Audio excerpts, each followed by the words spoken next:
My guest today is Karen Hand. You might remember Karen from her long career in Chicago radio. She was news director, on-air personality, and headlined the top-rated Private Lives with Dr. Kelly Johnson for more than a decade, helping Chicagoans with self-improvement and relationship issues. Karen transitioned into hypnosis in 2005 as owner of the Chicago franchise Positive Changes and then Chicago Hypnosis Center. She's the author of 3 books, including Magic Words and Language Patterns and Trance Dance, The Hypnotic Art of Leading and Following. You are listening to the Essential Coaching Skills Podcast, a show devoted to uncovering the systems and the secrets that set the best apart, where you learn how to take your coaching clients to the next level, while you grow the coaching practice of your dreams. So sit back and relax, or sit up and get excited. Either way, you might want to pay attention. This could be important. All right, so welcome, Karen Hand. So nice to see you. Thank you. I am so thrilled to be here, Doug. I have followed you for a long time, and I think you're brilliant. So to be on your podcast is a real honor for me. Wow, that is the nicest thing anybody has ever said to me. Thank you.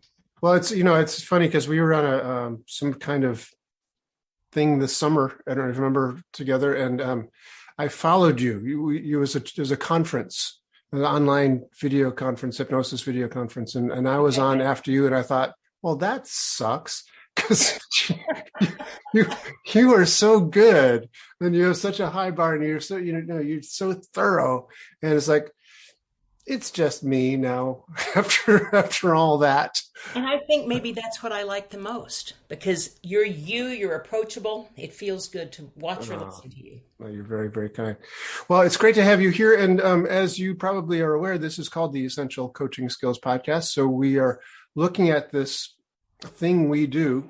I know you and I are both hypnotists, and among other things as well. You said you had a career in radio. Is that true before that? I had a 30-year career in radio in my present life. Yes, that's what I did before I became a hypnotist. How so? It was a disc jockey? Did you spin? Well, I did spin records at one point, but that was a long time ago. I'm from Oklahoma originally, and I fell in love with radio there and came to Chicago for radio, for the biggest radio station in the world at the time, which was so cool, way back in 1978.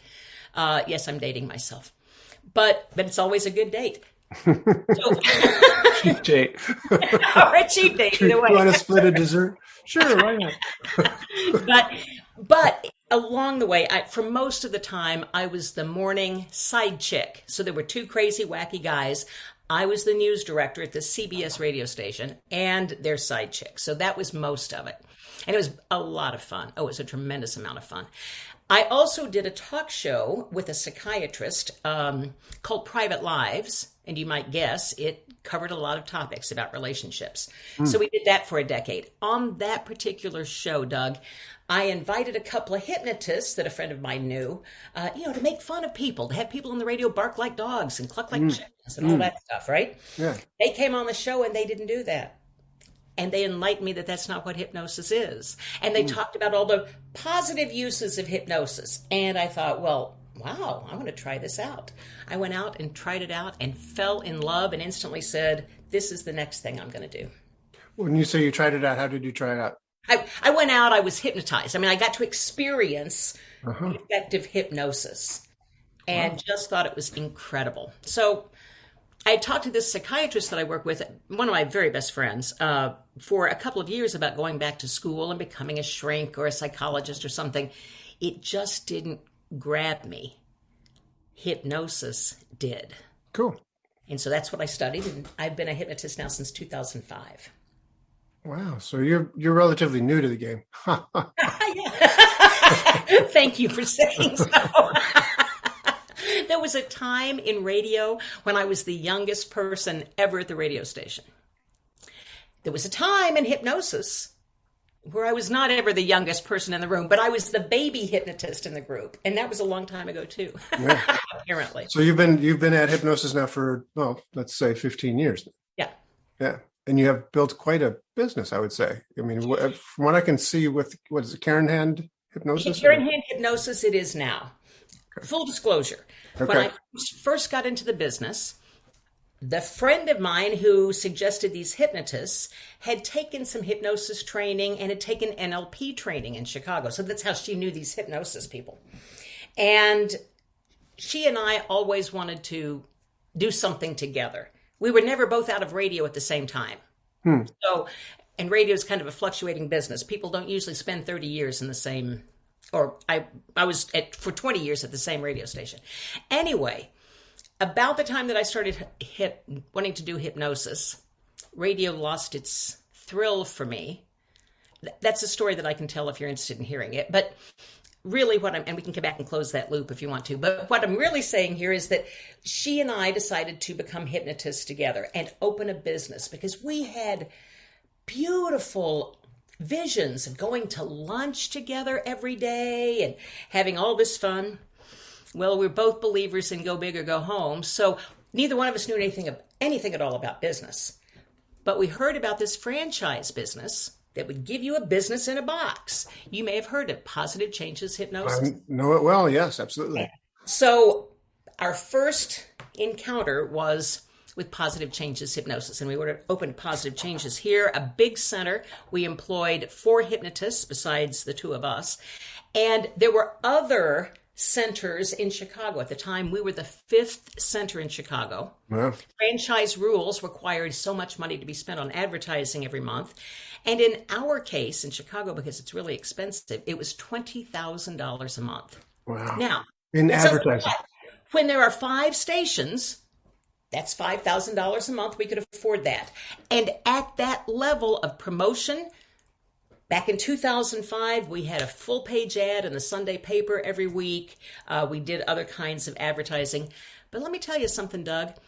That filled our business. We were busy from the time we started until the time we left. It was an interesting hypnosis encounter. My first encounter, I didn't know what I was doing. Mm-hmm. And it was really a script-based business. Yeah. The way it was laid out was there were 26 scripts, 1 to 26. And whenever the person started, whatever client started, they started with script 1. Mm-hmm. Then they moved to script 2, then they moved to script 3, etc. The way I do it now doesn't involve scripts at all. But what I do want to point out is for people who do use scripts, that too works. I write the scriptless hypnosis series because I think it's really important to work with the client that presents rather than having something preloaded. Right? But we did have a tremendous success rate in that business. Sure. We gave only 1 refund in the 2.5 years that we were doing business. And I'm not saying we had 100% success, but what I am saying is we had a real good return rate on that. Wow. We just dealt with weight loss and smoking. Right. Here's the other part of that caveat. The client, the one who wanted to release the weight, if they had less than 50 pounds to lose, they were signed up for a 6-month contract, coming in once or twice a week for 6 months. If they had more than 50 pounds to lose, they had to sign a year contract. So cleverly, those scripts actually, for the client who came every week and did it for 6 months or a year, those scripts covered everything that they could possibly, all of the different aspects of weight release, if that makes sense. Yeah. And so that's why we had such a good rate, because it was put together really well. The downside to that was, at some point, because the 2 radio gals had the Chicago center, the other 4 centers were in the suburbs. One of the center owners said, the radio chicks are taking all of the business. We can't continue to prosper. They closed their center. They knocked it down to 4 centers, aggregating their funds and advertising. And then another one dropped out. And then another one dropped out. And at about the same time, several months, maybe almost a year before that, I decided that I needed more training. That the training I got was great to hypnotize somebody, but it wasn't great for making change, really making change or facilitating change. So I went to regression work and I went to all sorts of other training. I took all the training I could possibly do, took NLP training, took all of that.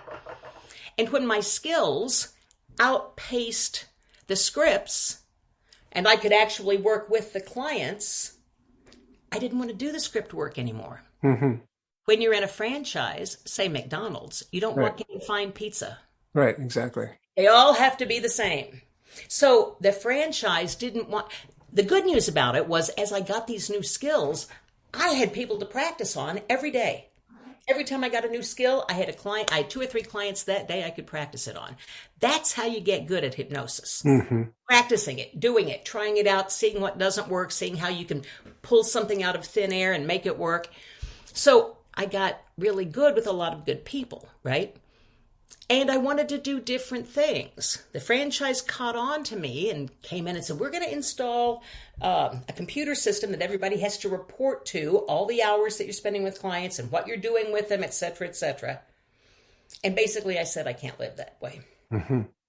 If I have more skills than, if I can make great pizza, fortunately, I live in Chicago, and we have a McDonald's in downtown Chicago that serves lasagna. It serves pizza. It's called the Rock and Roll McDonald's, and it's the biggest McDonald's in the country, and it serves anything it wants to. Wow, I've never heard of that before, but that's another side. But that is really interesting. Did your partner stay on as well? Did she do what you did, basically? We changed. We divorced the franchise, which was an expensive proposition, but we divorced the franchise and changed it to Chicago Hypnosis Center. Okay. Now we're getting to the darker part of the story. At Chicago Hypnosis Center, which was still great and still fun, and my business partner, she opened the business and I closed, so we never had lunch together, by the way. That fantasy that we had at the beginning didn't pan out. But at some point along the way with that, my mother became very ill. She was in Oklahoma. I had to move her to Chicago, and she was ill enough that I became the full-time caregiver. I'm an only child, and she was adamant about, don't put me in a nursing center. What she said was, don't put me in a restroom. She was a little confused about it, but not far off, however. Yeah. It became unfair for my business partner to have to do so much of the work. So we found an escape clause in our lease. We closed down Chicago Hypnosis Center, and I took all of those clients. She started doing corporate training. I took all of those clients we had on staff and started seeing them in my home because I could take care of my mother and still see people in my home. In 2011, my mother passed away. Mm-hmm.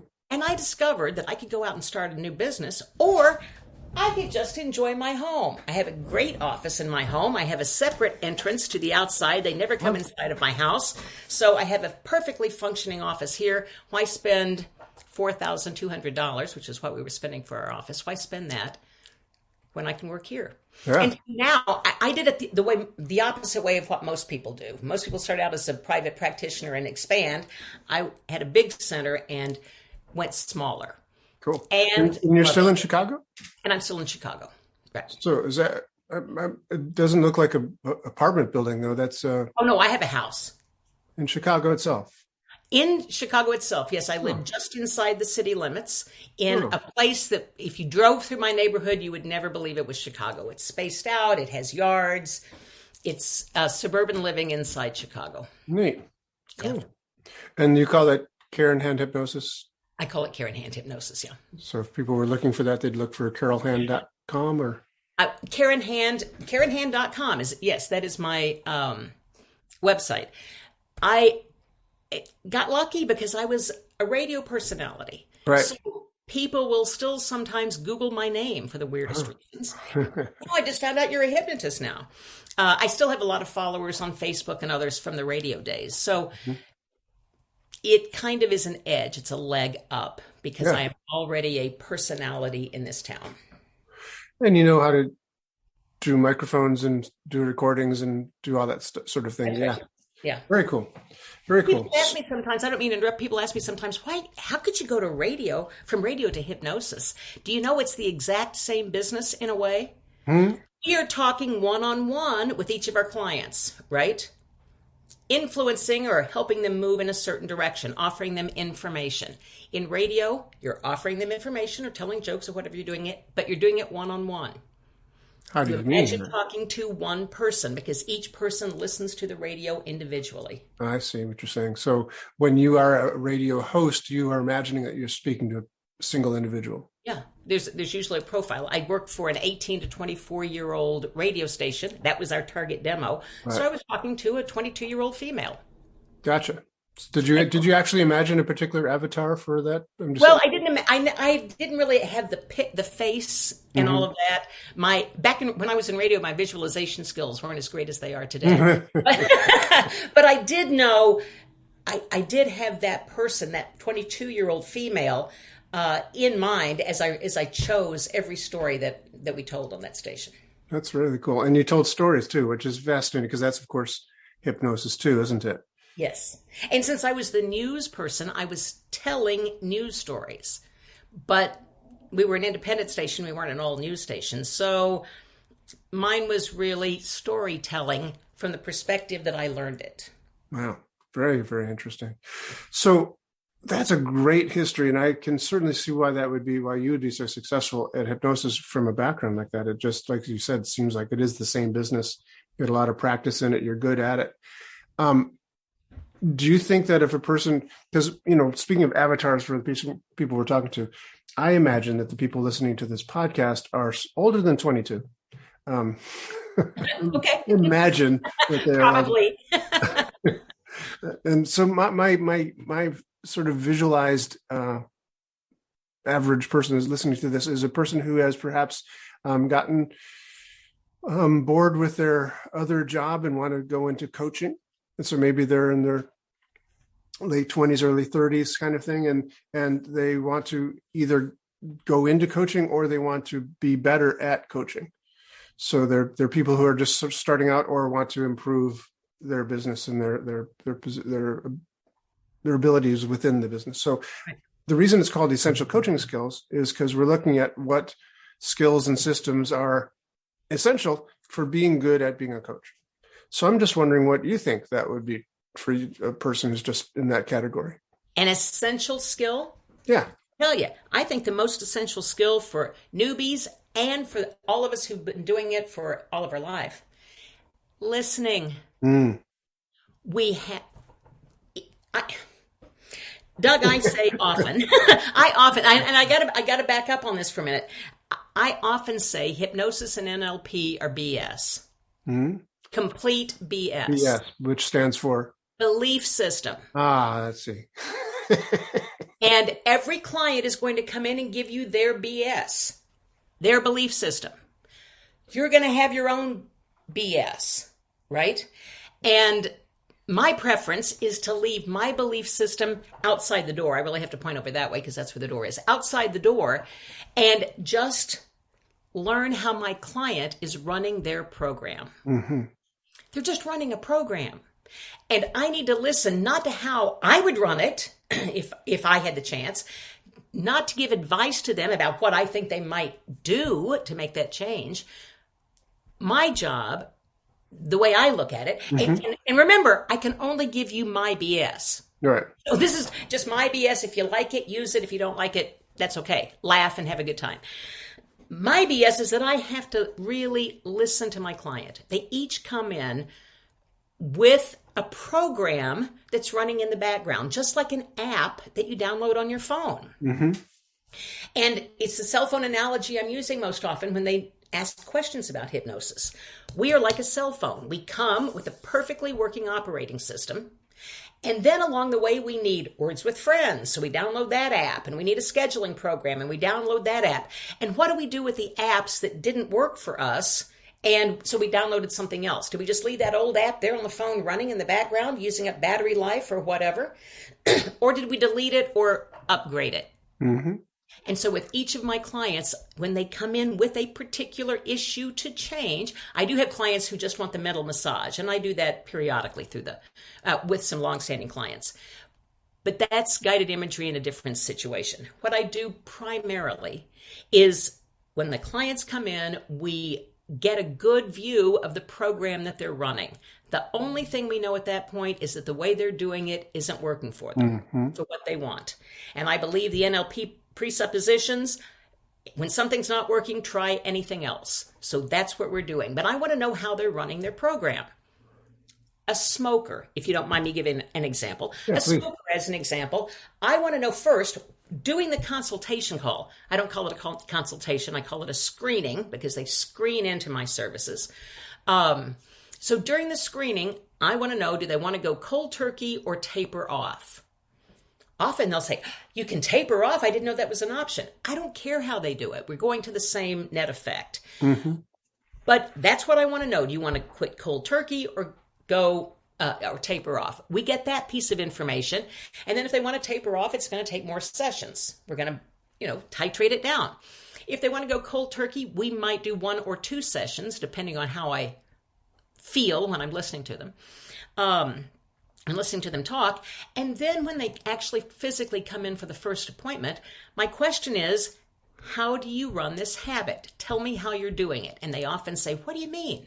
Well, tell me when do you have your first cigarette?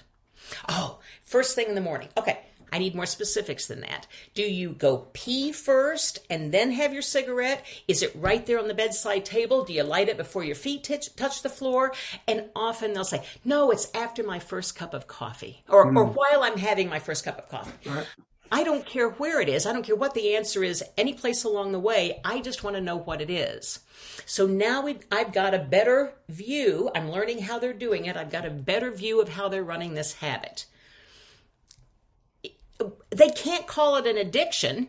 We break that limiting belief up really quickly. If they can sleep all night and wait until the coffee's made in the morning before they have one. A heroin addict can wake up in the middle of the night and get a fix. So slowly I'm breaking down limiting beliefs as we go. Then I want to know tell me when you smoke the rest of the time, how do you know when to smoke? What's your favorite cigarette? What's your least favorite cigarette? If they're the taper off variety and I ask them, what's your favorite cigarette? They'll say, oh, that first one in the morning. Great. You get to keep that one. We're not going to do anything with that one yet. Now, what's your least favorite cigarette? Oh, I don't know. Oh, probably that one at 3:00 in the afternoon. I could do away with that. Good. We're going to eliminate that one right away. So they're going to give me all the answers. I'm not in their head. I don't want them in my head particularly, but they're going to give me, I'm going to listen strategically so that I understand how that program is running for them. And then we're going to try almost anything else. Nice. What's really great about that, and a bunch of things I want to ask you. So I'm going to try to remember them all. Before we got on the air here, I had a point I wanted to make to Karen, and then I got distracted and thought of something else, and then I could never remember the first point that it was. So one thing I want to ask you about what you've just said, Karen, is that when you said that you tell the people that it's like a cell phone, that's a relatively new metaphor, I would suspect. And NLP was kind of created on the metaphor that the brain is like a computer. How many different sets of metaphors have you gone through in your explanation of hypnosis over the years? Oh, dozens. The iceberg metaphor, and the majority of it is down beneath. The mind is like the computer has always been kind of a running theme in the metaphors. I had a really, back in I would say 10 years ago, if I had a really analytical client, I might explain it this way. If I had somebody else, I might explain it this way. But I had a 4-tiered explanation. The unconscious mind was our operating system. That's what pumped beat our heart, pumped our blood, breathed, digested food. And we were born with a perfectly working operating system. And then along the way, we start learning new things. The subconscious mind, that was the unconscious mind. The subconscious mind is where we hold all of our behaviors, all of our values, our imagination. It's stored all there. Thank God for that, because we wake up every morning knowing our address and our name and our favorite color. And then we have the critical faculty starting at about age 7 when the conscious mind starts to develop. And that's just logic and reason, analytical thinking. I add the superconscious to it, which I think is wisdom and experiential learning and that kind of thing. So I had that metaphor for a long time. Worked fine. Then one day I went into the Apple store to get a new phone. she gave me the new phone, and the person at the Genius Bar was going to transfer all of my materials, because I didn't know how to do that. And she took my phone to transfer everything. And she said, do you know you have 9 pages of apps on this phone?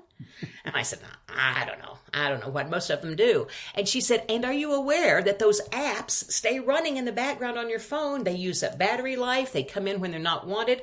And I said, I didn't know that, but a new metaphor was just born. Thank you very much. And that's when I realized, oh my God, that's exactly what we do. I think cell phones are like us rather than we are like cell phones, but that's exactly what we do, isn't it? Along the way, I had a woman who called me. She was afraid of spiders. She had this horrible fear of spiders. And for that one, because she said it was as long as she can remember since she was a little girl, I did some regression work with her. I do really eyes-open conversational regression. And I said, so what do you think? And she went back to 3 years old.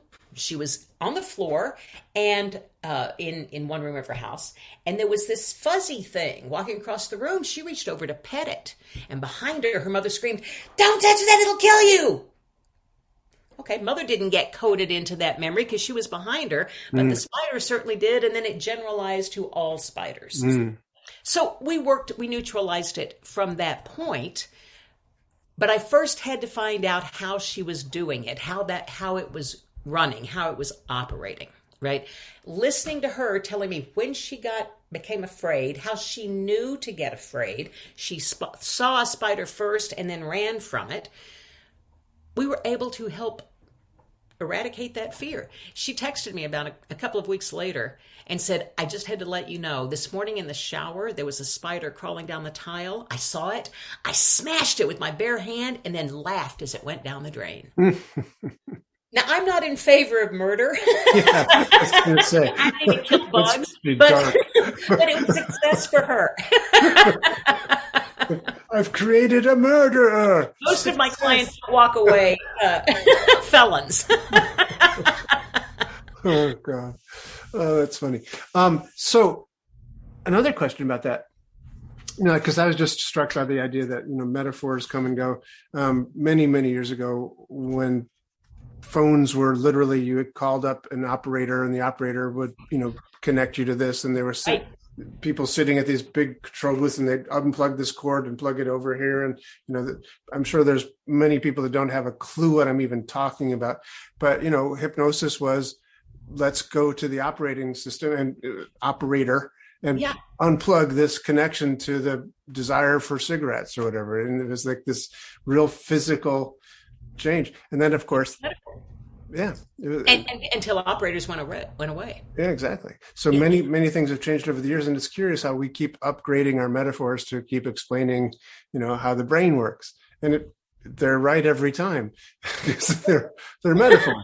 But if they work, they work. I think it's easy to understand, too, because you see it from a dissociated perspective. Yeah. Oh, I'm like this out here. That makes sense to me. And what's also beautiful about what you're saying is that, the deep listening that you're just talking about, I believe is an essential coaching skill. And that when people are doing coaching well, it's always going to be that, no matter if you're doing hypnosis or coaching or little league coaching, whatever sort of thing is, you look for the individual that's there, how they're doing the thing that they're doing and what do they need to do to make it better. Right. And it's all individual based. It's not, I've got a system to make people quit smoking, to go back to that metaphor or that example. It's not like I have a system and I'm going to plug you into my system. It's like, we're going to find out how you're working. Because like you said, the operating system is working fine. This computer's working fine. It's just getting a different result than you want. That's right. Let me tell you, if I have a weight release client in my office and I say, your system's working perfectly, they'll say, it can't be, I'm overweight. No, your body is this way because you eat pizza and pasta or whatever, because you do this behavior as opposed to anything else. But it's interesting to me, Doug, that most weight release clients don't really relate their eating to the problem. Talk more about that. Okay, so it seems to me that the one running theme with weight release clients is they think about food all the time. They think, is there going to be enough food? Is it going to be food I like? Did I eat too much food? What am I going to take for lunch tomorrow? They're thinking about food all the time until they sit down to eat. And then they're shoveling it in just as fast as they can to get it over with and go on about their business thinking about food. But when it's in front of them, they're not really thinking about it. They're not tasting it. They're not enjoying it. So slowing down the eating, doing that is one great way, I think, to help. Yeah. I'm not a nutritionist. I don't ever give diet advice, but that's one good thing that really works. And then I also like to do I learned this from Paul McKenna. I don't have any idea. He's a British hypnotist. I don't have any idea who invented this, but he had a great little technique. Can I demo it on you real quick? On me? Yeah, sure. Go ahead. It's really short. So, okay. Is there anything edible that you would like to get rid of? Sure. Okay. I don't need to know what it is, but there's something that you would like to get rid of because this can actually help you. I mean, help you not want this at all. All right. Just imagine that edible item. Okay. And imagine yourself eating it. I mean, really take a bite. Notice the texture, notice the taste. Really take a bite of it, okay? And enjoy it. You like that food. Yeah, it's good. Okay, good. Now I'm going to ask you to take another bite, and this time you're taking it in front of a full-length mirror. Okay. So take a bite of it. You're watching yourself eating it and enjoying it in front of that full-length mirror. Okay. Now take another bite and enjoy it in front of that full-length mirror. This time you're naked. Okay. Watch yourself eating that food naked. Got it. Okay. How does that make you feel? Fabulous. You're not a weight release client. You are not a weight release client. But you did just link that food to your complete enjoyment, did you not? Yeah. Yeah. So one of the things that does is link the problem to the result. Gotcha. It makes total sense. Most people look in the mirror and they're hating on themselves. Right, oh, right. You don't look right. You're too fat. You have no discipline. All of that. And That's I don't want them to link that to themselves. I want them to link it to the food. It's the food doing it. No, totally true. So let me ask you a question. You've been using the word weight release. Tell us about that choice of words. I prefer not to use weight loss because if I lose my car keys, I can't rest until I find them. Right. And I think many people have the same. I think words are really important. And I think when we lose weight, sometimes that causes yo-yo dieting. You go back and find it again. So I don't want them to lose the weight. I want them to lose it permanently. Well, speaking of words, I know that you have written a book called Magic Words and Language Patterns. Yes. It's a great book, a great resource. Could you tell us a little bit more about that? Is that related to what we were just talking about, the weight release instead of weight loss? Is that part of that particular reframe is not in Magic Words and Language Patterns, but you just gave me an idea for a great new book, Reframe. Thank you for that. I'm going to write it down. You're welcome. So I would call more of as we're going along, hearing them say it. I listen very carefully to the words they're using too, and we know about try implies failure. We know a lot of things about words and how to word suggestions or influence people in a different way. So I'm just looking for those kinds of things along the way to reframe it. Mm-hmm. Did that answer your question? Yeah. And could you tell us a little bit more? How important is it to know things like magic words and language patterns if one wants to be a successful coach? Is that critical, essential type of? I think it's very essential because there are lots of trainers. I do not agree with this philosophy, but there are lots of trainers who say, don't even listen to your clients. That's their conscious mind. Their conscious mind doesn't know what's going on. Go right to their subconscious mind. I have a different view of that. It was their conscious mind who called me and hired me. Mm-hmm. It's the conscious mind who's going to pay me. I want the conscious mind to be on board with what we're doing. So the reason I do listen to what they say very carefully and I let them tell their story until I have to stop them to do a reframe and then we go on. I do interrupt a lot. So even though I say listening is important, when I hear something that we can change immediately or quickly, I'll break in and we'll do that. Magic Words and Language Patterns is about using words to create suggestion. So that's really what it is. Language patterns, so once you hear all of your clients' stuff, they will tell you everything to do. They will tell you everything that they're limited with. They'll tell you everything. If you listen, then you can go to these. This becomes kind of like a script. You can go to language patterns, plug in their stuff, and have an entire way to work with your client to facilitate formal hypnosis if you want to do that.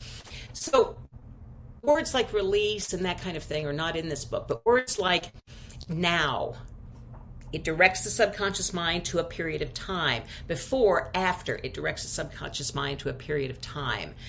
Easily, naturally, softens everything that comes after it. So you'll make this change easily, naturally, and automatically because you want to. Because is my favorite magic word. My very favorite word in the entire vocabulary. Because is that word that... what? I thought you were going to tell me why. You were going to say because... Sorry, because everything that comes after it is believed. The conscious mind is logic and reason, and if you give it a reason for something, it will take it. It's a great little story out of Harvard. Back in the 70s, I think, there was a sociologist who was doing a study. She had sent some of her interns, excuse me, out to the copy machine. Now, realize this was a long time ago when we didn't have computers. It was just a copy machine. And so sometimes a lot of Harvard students needed to use that copy machine. So at a particularly busy time, she sent her interns out with a 3-prong research effort. First, they were supposed to go up to the front of the line someplace and say, "Can I cut?" The results showed 64% of those very nice students at Harvard would let them cut. They went back a second time and said, "Can I cut because I'm running late?" 95% of the people let him in. Wow. The third look was, "Can I cut because I need to make a copy?" So did the person they were cutting in on and everybody else in the line. But 94% of the people let him cut. Right. Because they gave him a reason. It went right past conscious awareness. Sure, go ahead. And then it might have come back on them and they said, "Wait a minute, I got to make a copy too. What the heck?" But the because goes past that analytical, critical faculty and goes right in. And the conscious mind hears the reason, so it's not blocking anything, and the subconscious mind can take it easily. Gotcha. That's in magic words and language patterns, how to use those kind of words, and then the languaging that goes along with it. Language is just what we say in everyday desultory conversation. Desultory? Oh, that's another one of my favorite words. Ordinary. I don't know that one. Well, I used it twice, so it was redundant. It's a good thing you didn't know it because you'd have called me out on redundancy. Ordinary and desultory are the same. I mean the same thing. Oh, it does? Ordinary and desultory? Desultory. Desultory. How do you spell it? Desultory,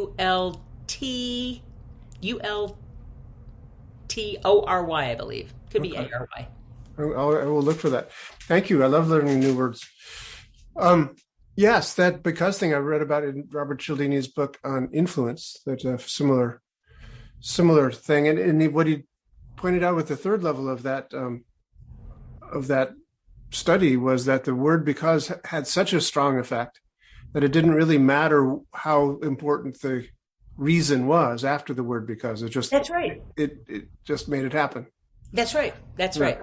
It just makes it happen. And these words are just so interesting. They change. They change as we move along. We have to change with the times. Right. Metaphors worked once. We have to change and upgrade the metaphor. We have to upgrade what we're using, how we're talking to our clients all along the way. You know, in the olden days, we didn't want to say that we were influencers. That sounded like a con, kind of, doesn't it? An influence. I'm going to influence you on something. But today, thanks to TikTok and everything else, influencers are all the thing. Yeah.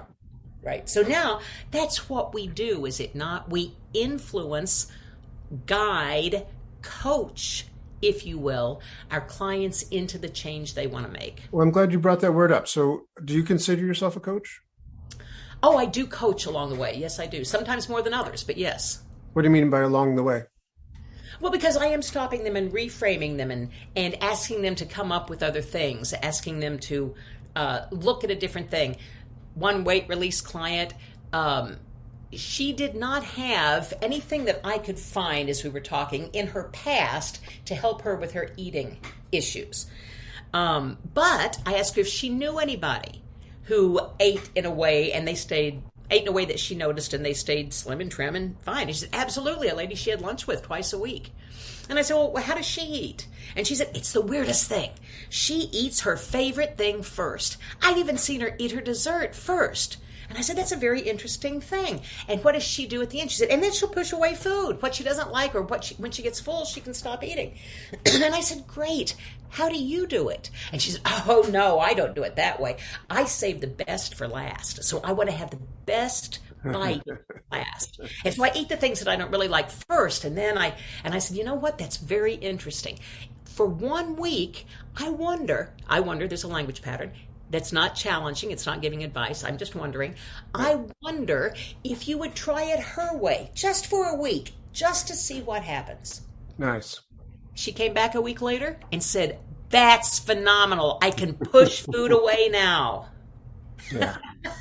But she had the resource. I didn't.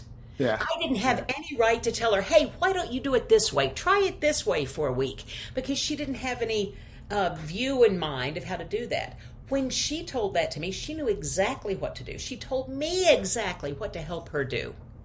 Nice. That's beautiful. So that's great. It's a nice distinction between, being a hypnotherapist and being a coach, that there are distinctly different things, but they're interwoven and connected with each other, but nevertheless different. Right. I don't call myself a hypnotherapist. In Illinois, it wouldn't be allowed because I'm not in a licensed profession. But wherever I am, I would call myself a hypnotist because I've heard so many clients say, I've been in therapy for 10 years. This really works. If I say hypnotherapist, they're going to think it's the same thing as therapy. Gotcha. And I think what we do, hypnotists and hypnotic coaches, I think it's very much the same thing. We do influence for change, but not for our benefit, certainly for the client's benefit. And the only way we're going to really get their benefit and how to get them to that benefit is by listening to them and then chunking it down to small enough pieces that they can do it. Do you have a particular structure of things that you are listening for when you say you're listening so carefully? I'm listening for in NLP talk, the traditional visual, auditory, kinesthetic, olfactory, gustatory. I think most people use all of their senses very well, but if somebody speaks in a lot of visual terms, I will talk about visualizing a lot of things. I listen for their motivation strategy. I want to know if they're going toward pain or moving away from, toward a goal or moving away from pain. I want to know if they need to hear something once to make a decision or several times. If they need to hear something several times or they do a lot of research, I'm likely to give them a recording to listen to every day because they need to hear it several times before it takes effect. Okay. I'm listening for those kinds of things. Are they an independent worker? Are they a team player? Are they do they have an internal locus of control or an external locus of control? Doug, how do you know you've done a good job at something? Right. How do you know? You're asking me really? Yeah. How do you know you've done a good job at something? Well, actually, it's that meta program for me is a little bit of an internal plus with an external check. So I feel like I did it well. But you know exactly what I'm talking about, right? Yeah. Clients will say, oh, I just know, I feel it deeply. Right. Internal locus of control. Right. Or they'll say, well, I get the feedback from my boss, or I get when they pay or whatever. That's an external locus of control. So if, again, with a weight release client, if they have an external locus of control and they process information auditorily, I am likely to give them suggestions about, imagine how it's going to be when you walk into the office and everyone's saying, oh my God, you look great. What are you doing? So it helps me put their strategies together and lowers resistance to any of the influence or coaching I'm giving them. I really don't make suggestions and I really don't give advice. But I feed back to my client all of the information that they've given me about how their program is working. Gotcha. That's beautiful. So really you're listening for these meta programs of the people, how they are convinced or how they are moving towards or moving from away. And then you give them the ideas, suggestions about the new patterning that they could do within the way they want to hear it, the way they want to see it. In my office, we do it consciously first. We do open-eyed hypnosis first. Nice. I don't think anybody has to have their eyes closed or have a progressive muscle relaxation to get into a trance. I think we're always in a trance at all times. You and I are in the podcast trance right now. So, right? So they're always in a trance, so I don't have to do much. I just have to ask a question. And every time I ask a question, that's fractionation. To begin with, I ask a question, they have to go inside their mind to get the answer, then come back out and tell me. So it's figuratively, right? But they're doing that back and forth the whole time that we're talking. They're already in a trance, and we're already looking at the thing we want to look at. Right. So all of these reframes or little things that we do along the way, that makes the change.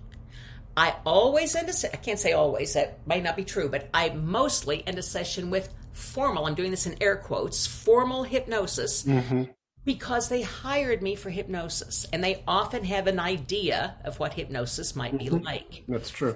And so I want them to have the hypnotic experience so that they walk out and go back to either the psychiatrist or psychologist who referred them to me, or they go tell their husband or wife, wow, that hypnosis really worked. But I don't want them to go back into the psychologist's office and say, well, we just sat there and talked for a while. Right. I want them to go back and say that hypnosis really works so they can say, I knew that was the right referral to give you. Yeah. Win-win for everybody. No, it's true. No, it's really, really true. And it's funny because when I used to do traveling road shows for hypnosis, weight loss, smoking type things around the country. And most of the sessions was talking. I was telling stories and doing stuff with the crowd. But of course, they didn't come for that. They came for some hypnosis. So at some point, we had to do that for the groups. Like, all right, everyone sit down or lie down on the floor and let's do some hypnosis. And then you do this thing that they'd come for. And they'd go away going, yes, I got the pill. It's like when I was working at the hospital, they said, a placebo effect only works if they know they got the pill. Right. Exactly. You can't give a placebo while they're sleeping and slip it into their IV unit or something. Right. The change is made ahead of time, and then we give the conscious mind something to deal with, something to hang on. Right? So, Karen, what would you say if a person is doing good work as a coach, but they're not necessarily getting the rewards that they would like to have? They're not quite building the business that they'd like to have. What's an essential skill for somebody who wants to be successful in the business of being a coach? It's unfortunate, but when we go into this business, many of us tend to think, oh, I'm going to be armed with some magic and I can help people. Wow. You can only help people if they know you exist. They're not just going to magically happen upon you. That can happen, but it doesn't usually. So I think it's really important to have a good website that's easily searchable. I still use my name, Karen Hand, because of its power in this Karen Hand hypnosis, because if they Google hypnosis, I want to be one of the first. Hypnosis near me. A good website that's got some good tag, whatever it is. I don't do the website. I hire somebody to do that, so I don't know what all of that search engine stuff is. But get good Google input.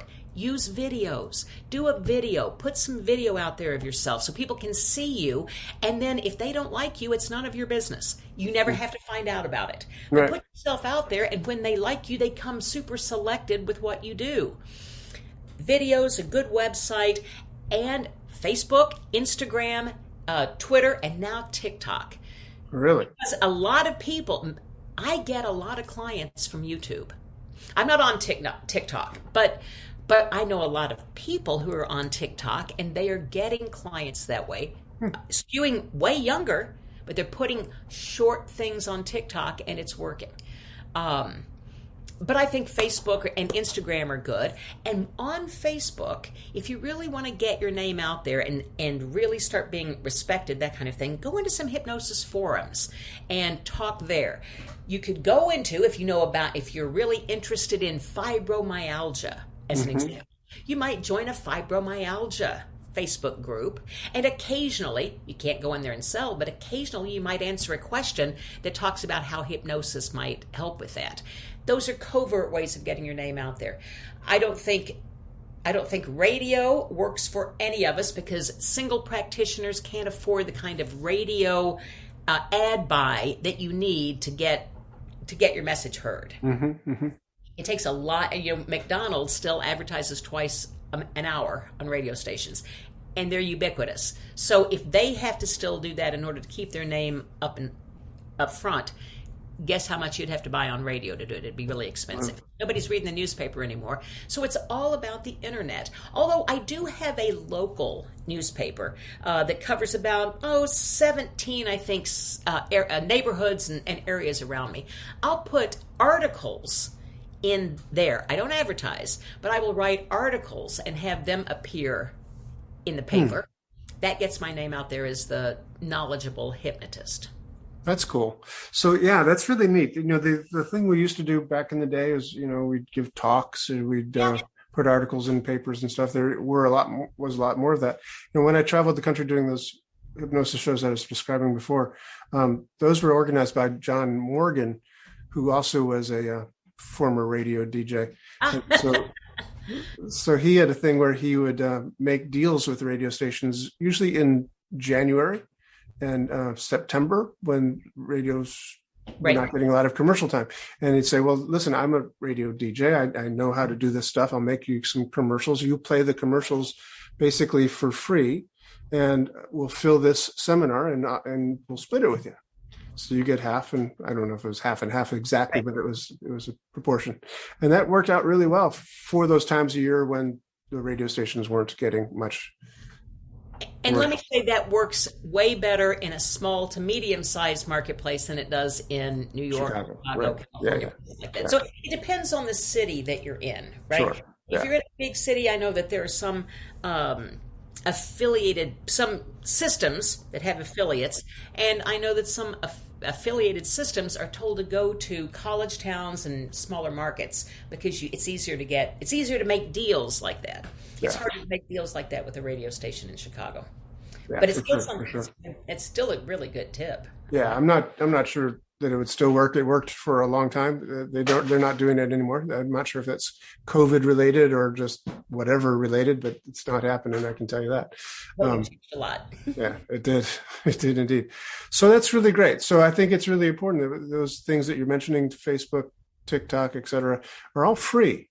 That a person can create content, be an influencer, if you will, as you said before, and put it out there and just put it out there and let people take free stuff, free good stuff, and recognize that you are the expert in it, that you created that content so that when they really need it more than what just is available on the internet for free, they'll call you.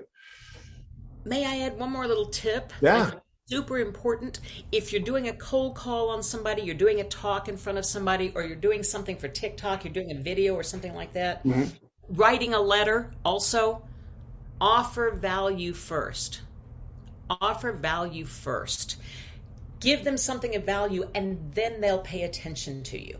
So if you're going to do a video, I would recommend that you not start your video with, "Hi, I'm Karen Hand," or using your own name. "Hi, I'm Karen Hand, and I'm a board-certified hypnotist, and I can help you." You haven't drawn any attention. Right. You could, on the other hand, start out with, if you're speaking to a Weight Watchers group, have you been struggling with keeping to the program? I am a trained hypnotist, or I can help you do that. But you have to build that rapport first. You have to catch them first.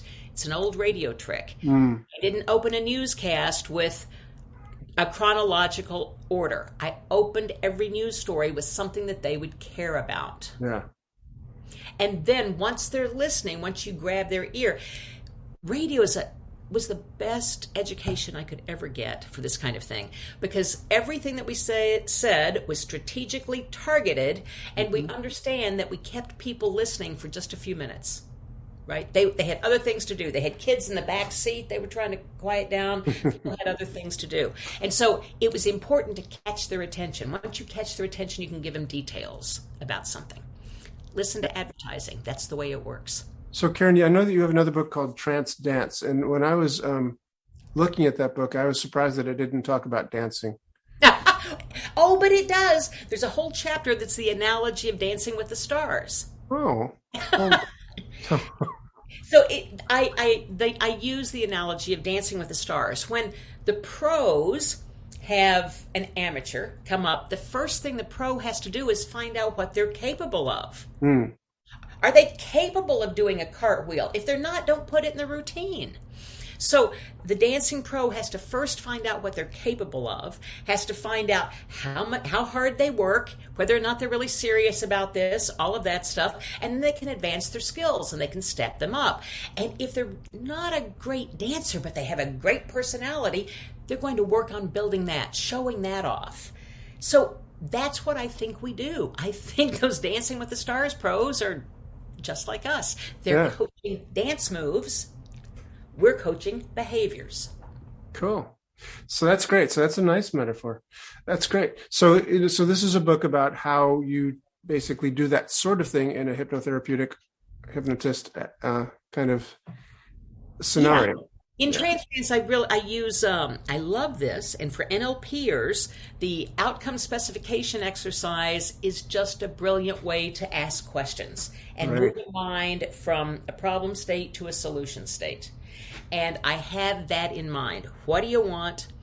How will you know you have it? What's stopping you from having it already? What do you need to have? Do you need anything else? How are you going to go about doing it? And by the time they've answered all those questions, they've already designed their own plan. Cool. So do you pretty much feel like all of your plans are individualized completely to the person, or is it? Every single one is individualized. That's great. Yeah, I go through the same. I love the way Bob Burns, the hypnotist in Scotland, puts it. He says he's very scripted. Everything he does is scripted. He's never held a script. What he means is we have a tendency to memorize things that we're going to say or things that we're going to do or the order we're going to do them in. It feels like having a conversation and building rapport when my client first comes in, and by the end of it, we're dancing together in a way that they have designed, using all of the skills that they already have to go make the change that they want to make because they want to make it. Oh, that's so cool. Great. Well, thank you so much for spending some time with us here today, Karen. It's incredibly valuable. And I always learn stuff whenever I have a conversation with you. It's so great. I appreciate you, Doug, a lot. Thank you very much for having me on the show. So KarenHand.com, is that where most people will find it? KarenHand.com. Karen at KarenHand.com if you want to send me an email. But KarenHand.com will give you all the info. Karen at KarenHand.com. Very nice. Thank you so much. Thank you so much, too. Well, that's our show for today.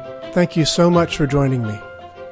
If you want any more information about today's show, please visit our website at www.essentialcoachingskills.com. Be sure to tune in again next week for our next episode and discover even more about the systems and the secrets that set the best apart.